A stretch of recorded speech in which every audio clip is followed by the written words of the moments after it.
باب كيف كان يتطوع النبي صلى الله عليه وسلم بالنهار. وفي قال حدثنا محمود بن غيلان قال حدثنا وهب بن جرير قال حدثنا شعبة عن أبي إسحاق عن عاصم بن زمرة قال سألنا عليا عن صلاة رسول الله صلى الله عليه وسلم من النهار، فقال إنكم لا تطيقون ذاك. فقلنا من أطاق ذاك منا؟ فقال كان رسول الله صلى الله عليه وسلم إذا كانت الشمس من ها هنا كهيئتها من ها هنا عند العصر صلى الركعتين، وإذا كانت الشمس من ها هنا كهيئتها من ها هنا عند الظهر صلى أربعا، وصلى أربعا قبل الظهر وبعدها ركعتين، وقبل العصر أربعا يفصل بين كل ركعتين بالتسليم على الملائكة المقربين والنبيين والمرسلين ومن تبعهم من المؤمنين والمسلمين. وبه قال حدثنا محمد بن المثنى قال حدثنا محمد بن جعفر قال حدثنا شعبة عن أبي إسحاق عن عاصم ثمرة عن علي عن النبي صلى الله عليه وسلم نحوه. قال أبو عيسى هذا حديث حسن. وقال إسحاق بن إبراهيم أحسن شيء روي في تطوع عن النبي صلى الله عليه وسلم بالنهار هذا. وروي عن ابن المبارك أنه كان يضعف هذا الحديث، وإنما ضعفه عندنا والله أعلم، لأنه لا يروى مثل هذا عن النبي صلى الله عليه وسلم إلا من هذا الوجه عن آثم بن ذمرة عن علي وآثم عاصم بن ذمرة وهو ثقة عند بعض أهل الحديث. قال علي بن المدني قال يحيى بن سعيد القطان قال سفيان كنا نعرف فضل حديث عاصم بن ذمرة على حديث الحارث.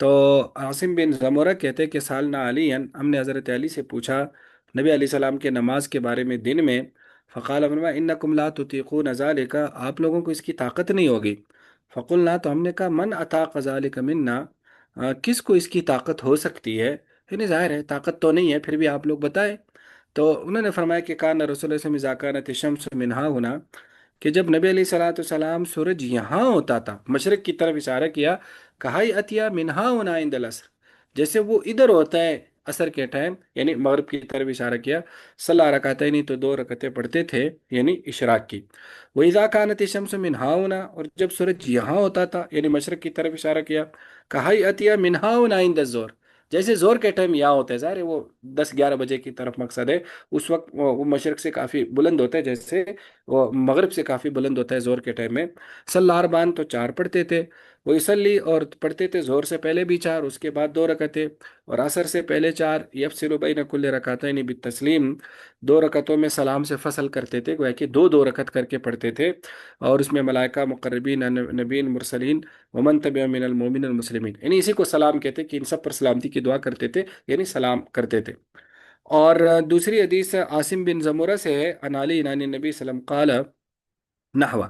اب امام ترمذی فرماتے ہیں کہ یہ حدیث حسن ہے، وقال اسحاق بن ابراہیم، اسحاق بن ابراہیم کہتے ہیں احسن شیء رویہ، بہترین حدیث جو مروی ہے نبی علیہ السلام سے دن کے نوافل کے بارے میں، وہ یہ حدیث ہے۔ وروی ابن المبارک، ختم سعودی بچہ سے آتا Yes. اور حضرت عبداللہ بن مبارک سے مروی ہے